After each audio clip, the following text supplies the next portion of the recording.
मैं recently qualified chartered accountant Nishant Kumar. आज के इस वीडियो में बात करेंगे कि आपको आईबीएस के लिए कैसे प्रिपरेशन करनी चाहिए। फिर इसमें अगर आप एक ग्रुप दे रहे हो तो आपको पढ़ना ही पड़ेगा। ग्रुप 2 दे रहे हो बस तो आपको ग्रुप 1 वाले सब्जेक्ट को एक बार देखना ही पड़ेगा। अगर मैं तो बहुत ग्रुप दे रहा था तो मैंने आईबीएस नहीं उठाया, जो मुझे पता था उनमें से ही कुछ आएगा।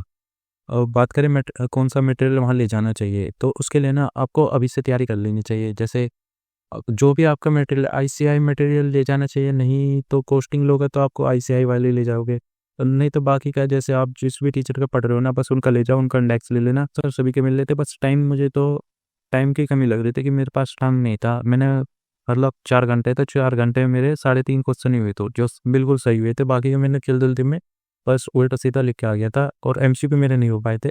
एमसीक्यू में मैंने तुक्के मारे थे बहुत ज़्यादा। मैं जल्दी मतलब लास्ट के मैं बात करूँ तो हमारा पेपर एक तो हमारा तीसरी मंजिल पे इन्होंने शिफ्ट कर दिया था पेपर आईबीएस का। सर पेपर पहली मंजिल पे थे, आईबीएस का करा तीसरी मंजिल पे शिफ्ट कर दिया। फिर उसके बाद हम जैसे बैठे वहाँ से पर तो बैग वैग मतलब सारे वो सेटल करे, तो कोई बता रहा था मुझे, वीडियो देखी थी मैंने भी ऑनलाइन कि 2 सीट मिलती है तो वहाँ एक ही सीट मिली, एक सीट पे सारी बुक अरेंज करना वो मुश्किल हो जाता है। वो सारी बुक अरेंज करी, फिर ये आपके आंसर शीट फिल करने के बाद क्वेश्चन लिखा। तो मैं सोच के चल रहा था कि एक क्वेश्चन 40 मिनटों में एक क्वेश्चन करूँगा। तो जो वहाँ स्टार्टिंग में ही आपको ना स्पीड लेकर चलनी है। स्टार्टिंग में ही क्या बस सबसे ज़्यादा स्पीड क्वेश्चन ऐसा नहीं होगा कि आपको वहाँ मिल नहीं रहा या हार्ड पेपर आ गया। हार्ड पेपर नहीं आएगा, पेपर आसान नहीं आएगा, बस आपको ढूंढने में मुश्किल होगा, वो लेंथी आएगा बस। हार्ड नहीं आएगा, लेंथी आ सकता है। तो आपको बस स्पीड मेंटेन करके चलनी है। मेरे पे गलती क्या हो गई थी, मैंने एमसीक्यू के वो बात के लिए छोड़ दिया था, तो वो गलती आप मत करना। जैसे क्वेश्चन नंबर 1 कर रहे हैं तो एमसीक्यू भी उसका साथ के साथ करते हुए चलना। मेरे पे गलती हो गई थी, तो उसकी वजह से मैंने लास्ट में किए थे एमसीक्यू अटैम्प्ट, वो भी 10 मिनट में मैंने सारे एमसीक्यू करे थे। तो ये गलती आप मत करना। मैंने 10 मिनट में भी जल्दी जल्दी में जैसे जो मुझे मतलब बुक से कुछ नहीं ढूंढा था, फिर जो पढ़ गया मुझे जो सही लग रहा था मैं तुक्का मारते हुए चला गया था।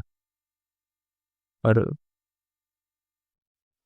आईबीएस में मेरे 23 मार्क्स तो इसमें आए थे, और कुछ तो टोटल 40 नंबर आए थे मेरे आईबीएस में। अगर आपको ये सीट चाहिए तो कमेंट में बता देना, मैं ये इसके लिंक कमेंट में प्रोवाइड कर दूंगा, इसका लिंक मैं प्रोवाइड कर दूंगा।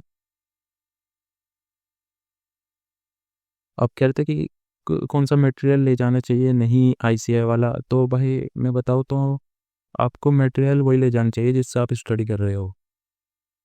कोस्ट और लो के लिए तो आप आईसीआई वाला ही ले जाओगे, और बाकी के लिए ना जिससे आप स्टडी कर रहे हो, क्योंकि आपको पता है कौन सा टॉपिक कहाँ पर है। अगर वहाँ मिलता भी नहीं है ना तो आईसीआई वाले में ढूंढने में प्रॉब्लम हो जाएगी। अगर है आईसीआई वाली बुक तो उसमें भी सही है, उसका इंडेक्स निकलवा लेना। जिस बुक का आपको इंडेक्स नहीं मिल रहा है उसका आईसीआई वाले जरूर लेके जाना, बाकी का आप अपने वही लेके जाना। क्यों आपको टाइम ही नहीं मिलता कि आप आईसीआई वाला खोलो, अपने टीचर का खोलो, अपनी टीचर वाली बुक से ढूंढो या आईसीआई वाली बुक से ढूंढो। तो मैं तो यही सजेस्ट करूंगा कि जिस टीचर से पढ़ रहे हो ना आप बुक ले जाना, जिस टीचर से आप पढ़ रहे हो। तो अगर उसके इंडेक्स नहीं है ना तो जब आप आईसीआई वाला मटेरियल रेफर करना, उसका मटेरियल जब भी ले जाना अगर आपको उस टीचर की बुक का इंडेक्स नहीं मिल रहा।